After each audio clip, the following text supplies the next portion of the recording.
Hi this is me Fareen Safeda here very good morning હું છું ફરીન સફેદા અને આપ સૌનું હાર્દિક સ્વાગત કરું છું મારી ચેનલ પર. તો આજે જણાવી દેવાનું બધાને કે બંધારણને રિલેટેડ આમુખ એટલે શું આજે આપણે એ જોવાના. સૌથી પહેલાં તો મને કોઈ કમેન્ટ બોક્સમાં જણાવી દે કે આમુખ એટલે આ.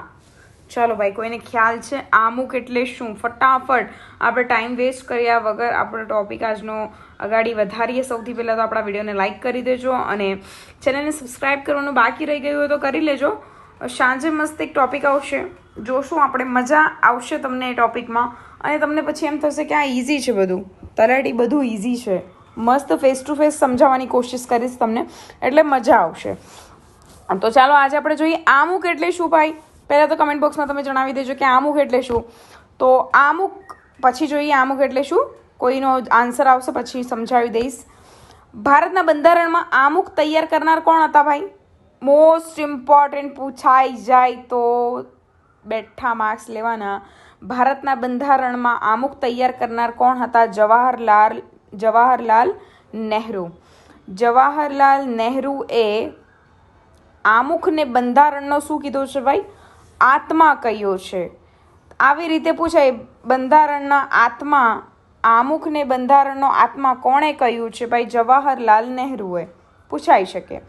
1973માં કેશવાનંદ ભારતી કેસના ચુકાદામાં સુપ્રીમ કોર્ટે જાહેર કર્યું કે આમુખ એ બંધારણનો એક ભાગ છે. એકનો એક જ ભાગ છે. આવી રીતે પણ આવી શકે છે. આવી રીતે આવે કે આમુખ એ બંધારણનો જ એક ભાગ છે. કોણે કહ્યું છે? તો 1973માં કેશવાનંદ ભારતી કેસના ચુકાદામાં સુપ્રીમ કોર્ટે જાહેર કરેલું. કોણે? ભારતી કેસના ચુકાદામાં શું જાહેર કરેલું? આમુખ એ બંધારણનો જ એક ભાગ છે. ખ્યાલ આવે છે ભાઈ? 1973માં કેશવાનંદ. કેટલા સવાલ બને છે અહીંયા? 3 સવાલ. આમુખ એ બંધારણનો જ એક ભાગ છે એ ક્યાં કોણે કીધેલું? તો ભાઈ 1973માં કેશવાનંદે. ક્યાં કીધેલું? ભારતી કેસના ચુકાદામાં સુપ્રીમ કોર્ટે જાહેર કરેલું. કેશવાનંદ ભારતી કેસમાં. સોરી, કોણે કીધેલું એની વાત નથી કરતી. સોરી હા. 1973માં કેશવાનંદ ભારતી કેસ. કેશવાનંદ કોઈ નામ નથી. કેશવાનંદ ભારતી કેસના ચુકાદામાં સુપ્રીમ કોર્ટે જાહેર કરેલું કે આમુખ એ બંધારણનો જ એક ભાગ છે. કોઈ કેશવાનંદ નામ નથી. સોરી હા, માફ કરજો. આમુખ એ બંધારણનો જ એક ભાગ છે. યાદ રાખો, મોસ્ટ ઇમ્પોર્ટન્ટ. આટલી વાર રિપીટ કરું તો તમને ખ્યાલ આવી જવું જોઈએ કે આ મોસ્ટ ઇમ્પોર્ટન્ટ હશે. આમુખ એ બંધારણનો જ એક ભાગ છે.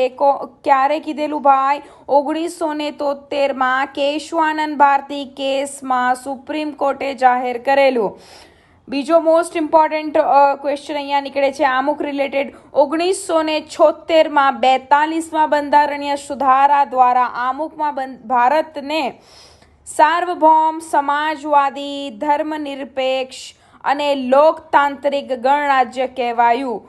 તો આવી રીતે પૂછાઈ શકે છે ભારતને સાર્વભૌમ, સમાજવાદી, ધર્મનિરપેક્ષ અને લોકતાંત્રિક ગણરાજ્ય ક્યારે કહેવાયું? તો તમને ખ્યાલ આવવું જોઈએ. 1976માં 42માં બંધારણીય સુધારામાં આમુખમાં, બરાબર છે, ભારતને સાર્વભૌમ, સમાજવાદી, ધર્મનિરપેક્ષ અને લોકતાંત્રિક ગણરાજ્ય કહેવાય. મોસ્ટ ઇમ્પોર્ટન્ટ હતા આ બંને. જોઈએ બીજી વાત જોઈએ આપણે. લોકનાથ કેસના ચુકાદામાં સુપ્રીમ કોર્ટે જાહેર કર્યું કે સંસદને ભારત બંધારણમાં સુધારા વધારા કરવાનો અધિકાર છે. લોકનાથ કેસના ચુકાદામાં સુપ્રીમ કોર્ટે શું જાહેર કરેલું? કયા ચુકાદામાં? તો કે લોકનાથ બોલાઈ ગયું. ગોલનાથ કેસના ચુકાદામાં સુપ્રીમ કોર્ટે શું જાહેર કરેલું? ગોલનાથ કેસના ચુકાદામાં કે સંસદને બંધારણમાં સુધારા વધારા કરવાનો શું છે ભાઈ? અધિકાર છે સંસદને. બરાબર છે. ભારતની સંસદને બંધારણમાં સુધારા વધારા કરવાનો અધિકાર પૂરેપૂરો છે. કયા કેસના ચુકાદામાં જણાવેલું? તો ગોલકનાથ. પરંતુ તેના મૂળભૂત માળખાને બદલવાનો અધિકાર નથી. સુધારા વધારા કરી શકાય પણ માળખાને બદલી શકાય નહીં. જેમ કે આપણે કપડાં ચેન્જ કરીએ પરંતુ કપડાં ચેન્જ કરવાથી માણસ ચેન્જ થાય નહીં થાય ને ભાઈ, એવી વાત છે અહીંયા. ભારતના બીજો જોઈએ આપણે, ભારતના અમુક રિલેટેડ આટલી બાબતો યાદ રહે ને એટલે બધા ક્વેશ્ચન નીકળી જાય. સિમ્પલ. ભારતના 2 કેન્દ્ર શાસિત પ્રદેશ દિલ્હી અને પોંડિચેરી આપણે જેને કહીએ છીએ, પોંડિચેરીમાં મુખ્યમંત્રી પદે છે. ભારતમાં 2 કેન્દ્ર શાસિત પ્રદેશ દિલ્હી અને પોંડિચેરીમાં શું છે? મુખ્યમંત્રી પદ છે. ખ્યાલ છે ને ભાઈ આપણને? બાકીના બધા કેન્દ્ર શાસિત પ્રદેશો વહીવટી રાજ્યપાલ દ્વારા થાય છે. ખ્યાલ આવે છે? કંઈ ખોટું હોય તો જણાવી દેજો ભાઈ. ખોટું તો નથી, એકદમ પાક્કું છે. ભારતના 2 કેન્દ્ર શાસિત પ્રદેશ છે, દિલ્હી અને પોંડિચેરી. બરાબર છે. દિલ્હી મુખ્યમંત્રી અરવિંદભાઈ કેજરીવાલ અને પોંડિચેરીમાં વી નારાયણ સ્વામી છે. ખ્યાલ છે? સાચું છે ને ભાઈ? હું સવાલ પૂછું છું ભાઈ બધાને કે આ સાચું છે ને? ખોટું હોય તો જણાવો. ચાલો, આપણને પણ મજા આવે. મને તો બહુ મજા આવે જ્યારે તમે લોકો એમ પૂછો ક્વેશ્ચન. ના આવે એમાં આવું નહીં, આવું આવે એટલે મને સમજાવવાની મજા આવે. એટલે કમેન્ટ બોક્સમાં વાતો કરતા રહેવાનું એટલે મજા આવે, આપણને ખ્યાલ આવે.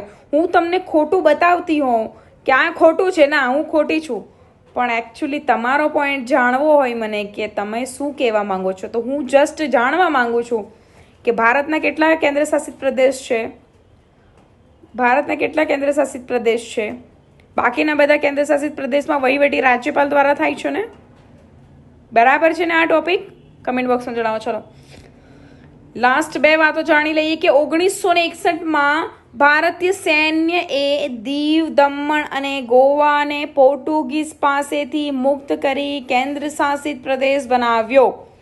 મોસ્ટ ઇમ્પોર્ટન્ટ હતું આ. કેન્દ્ર શાસિત પ્રદેશ દીવ, દમણ અને ગોવાને પોર્ટુગીઝ પાસેથી મુક્ત કરી કેન્દ્ર શાસિત પ્રદેશ ક્યારે બનેલો ભાઈ? 1961માં ભારતીય સૈન્યએ. ખ્યાલ આવે છે ને ભાઈ? ભાષા આધારિત રાજ્યોના પુનઃ નિર્માણમાં સૌપ્રથમ આંધ્રપ્રદેશની રચના થઈ હતી. ભાષા રિલેટેડ કોઈ બી વાત હોય, સૌપ્રથમ રિલેટેડ વાત હોય કે ભાષાને રિલેટેડ પુનઃ નિર્માણમાં કોની રચના સૌથી પહેલા થઈ હતી તો ભાષા આધારિત, તો તમને ખ્યાલ હોવું જોઈએ આંધ્રપ્રદેશ. ખ્યાલ આવે છે ભાઈ? અમુક રિલેટેડ આટલી બાબતો તમને ખ્યાલ હોવી જોઈએ. આટલી બાબતો ખ્યાલ હોય ને, હું 100% કહું છું કે તમને આટલી બાબતો ખ્યાલ હોય ને, તમે કોઈ દિવસ એક્ઝામમાં કોઈ બી ક્વેશ્ચન છોડીને નહીં આવો. પણ જો ડીપલી જવું હોય તો આપણે જવા રેડી છે. બસ તમે કમેન્ટ બોક્સમાં લખી દેજો કે અબકી બાર સરકારી પર ડીપલી જવું છે. અમુક રિલેટેડ જવાની કોઈ જરૂરત નથી. તમારે જવું હોય બીજા કોઈ રિલેટેડ તો મૂળભૂત અધિકાર રિલેટેડ જવાનું. શું ભાઈ? તો મૂળભૂત અધિકાર, ભારતના બંધારણમાં મૂળભૂત અધિકાર એ મોસ્ટ ઇમ્પોર્ટન્ટ. આમાંથી પૂછાઈ જાય બેઠું. કલમ 14 થી 32 ભાગ 3ની વાત છે અહીંયા કે સમાનતાનો અધિકાર. કલમ 14 થી 18ની વાત છે આમાં. કાયદા સમક્ષ સમાનતામાં 14 કલમ નંબર 14. ભેદભાવની વાત આવે તો આપણા ભારતનો બંધારણ બધાને ખબર જ છે કે ભેદભાવ સામે રક્ષણ આપે છે. તો ભાઈ 15 કલમ મુજબ, 16મી કલમ મુજબ જાહેર રોજગારીની બાબતમાં સમાનતા, 17 બાબત અસ્પૃશ્યતા નાબૂદી, 18 બાબતે ખિતાબોની નાબૂદી. સ્ક્રીનશોટ લેવું તો લઈ લેજો. આ બધું આઈએમપી જ છે. સમાનતાનો અધિકાર એમ પૂછાય કે સમાનતાના અધિકાર મૂળભૂત અધિકારોમાં ભારતના બંધારણમાં મૂળભૂત અધિકારોમાં સમાનતાના અધિકારની કલમ કેટલીથી કેટલી છે તો આપણને ખ્યાલ હોવું જોઈએ 14 થી 18 છે. અને એમાં ભેદભાવની કલમ કઈ છે, ભેદભાવ સામે રક્ષણની કલમ કઈ છે તો ભાઈ કલમ નંબર 15. ખ્યાલ આવે છે ભાઈ? કલમ નંબર 18માં મૂળભૂત ફરજમાં સમાનતાના અધિકારમાં શું વાત કહેવામાં આવી છે તો ભાઈ આપણને ખ્યાલ હોવું જોઈએ. ખિતાબોની નાબૂદીની વાત કરી છે, અસ્પૃશ્યતા નાબૂદીની વાત કલમ નંબર 17માં કરી છે. આવી રીતે 14, 15, 16, 17, 18 મોસ્ટ ઇમ્પોર્ટન્ટ છે આ. બરાબર છે? સમાનતાના અધિકાર, સ્વતંત્રતાના અધિકારની વાત કરું તો કલમ 19 થી 22ની વાત છે અહીંયા. કલમ 19માં શું છે ભાઈ? વાણી, અભિવ્યક્તિની સ્વતંત્રતા આપેલી છે આપણા ભારતે. કલમ 20 મુજબ દોષારોપણ સામે રક્ષણ મળે છે ભાઈ. મોસ્ટ ઇમ્પોર્ટન્ટ કલમ નંબર 21 જીવન જીવવાનો હક અને શારીરિક સ્વતંત્રતાનું રક્ષણ. મોસ્ટ ઇમ્પોર્ટન્ટ પૂછાય છે. 21 એ પૂછાય છે 6 થી 14 વર્ષના બાળકોને મફત અને ફરજિયાત પ્રાથમિક શિક્ષણ મેળવવાનો અધિકાર. ભારતની બંધારણ 21A માં જણાવવામાં આવેલું છે. સ્વતંત્રતાનો અધિકાર છે ભાઈ, બધાને ખ્યાલ આવે છે ભાઈ? સ્ક્રીનશોટ લેવું હોય તો લઈ લેજો. કલમ નંબર 22 મુજબ કેટલાક સંજોગોમાં ધરપકડ કે અટકાયત સામે રક્ષણ આગોતરા જામીન બરાબર છે મળે છે. કલમ નંબર 20 મુજબ 20 અને 21 મુજબ મૂળભૂત અધિકારોએ કટોકટી સમયે પણ નાબૂદ કરી શકાતા નથી. આવી રીતે પૂછાઈ શકાય છે કે ભારતના બંધારણમાં સ્વતંત્રતાનો અધિકાર આ કલમ કેટલેથી કેટલે છે, તો આપણને ખ્યાલ હોવી જોઈએ 19 થી 22 છે. અને 21 કલમ 21માં શું જણાવેલું છે ભાઈ? જીવન જીવવાનો પૂરેપૂરો અધિકારની સ્વતંત્રતાની વાત કરી છે, રક્ષણની વાત કરી છે. કલમ 21 એ શું છે? 6 થી 14 વર્ષના બાળકને મફત અને ફરજિયાત પ્રાથમિક શિક્ષણ મેળવવાનો અધિકાર છે. મોસ્ટ ઇમ્પોર્ટન્ટ કલમ નંબર 20 દોષારોપણ સામે રક્ષણ સ્વતંત્રતાનો અધિકારની રિલેટેડ છે. ખ્યાલ આવે છે? સ્ક્રીનશોટ લઈ લેજો હા ભાઈ. વાત કરીએ ત્રીજો, જે શોષણ સામેનો અધિકાર છે. શોષણ સામેનો અધિકાર છે કલમ 23 અને 24. મોસ્ટ ઇમ્પોર્ટન્ટ મનુષ્ય વેપાર કે બળજબરીથી મંજૂરી પર પ્રતિબંધ. 14 વર્ષની નીચેના બાળકને મજૂરી કરી શકાય નહીં ભાઈ, એમને એની સામે સંરક્ષણ મળી શકે છે બાળકોને. કલમ નંબર 24 મુજબ કલમ નંબર 23 અને 24 મોસ્ટ ઇમ્પોર્ટન્ટ ખ્યાલ આવી જાય આપણને કે શોષણ સામેનો અધિકાર. શોષણ એટલે આપણને ખ્યાલ જ છે કે ભાઈ, ખ્યાલ આવે છે ને ભાઈ? મોસ્ટ ઇમ્પોર્ટન્ટ છે 23 અને 24. ધાર્મિક સ્વતંત્રતાનો અધિકાર કલમ નંબર 25 થી 28માં જણાવેલું છે. સાંસ્કૃતિક અને શૈક્ષણિક અધિકાર કલમ નંબર 19 અને 30. કલમ નંબર 32માં શું જણાવેલું છે, તો આપણને ખ્યાલ હોય છે કે બંધારણીય ઇલાજોનો હક બતાવેલો છે. એમાં ખ્યાલ આવે છે ભાઈ? ડિટેલ્સમાં આપણે વાત કરશું. આને રિલેટેડ સમ ક્વેશ્ચન્સ લઈને આવીશ અને તમને ખ્યાલ આવી જશે. મારું જસ્ટ કહેવાનું મિનિંગ છે કે આપણે આવી રીતે વાંચવાનું કે કલમ 23માં આ આપેલું છે, તમે જવાબ વાંચો અને પછી કે આ કલમ 23 રિલેટેડ છે. નહીં, તમને મજા નહીં આવે.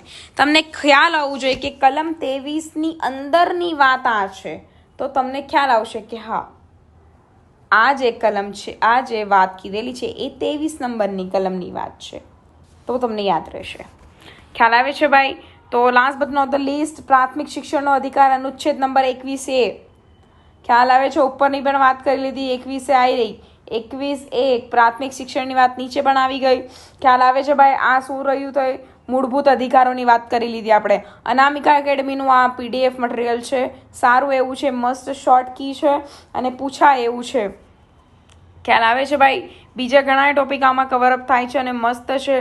એન્ડ થેન્ક યુ એમને કે એમણે સારી રીતે આવું સમજાવવાનો પ્રયાસ કર્યો છે કે ઇઝીલી છોકરાઓને પછી બધું ગોખણપટ્ટી બધું ડિટેલમાં વાંચવું ના પડે.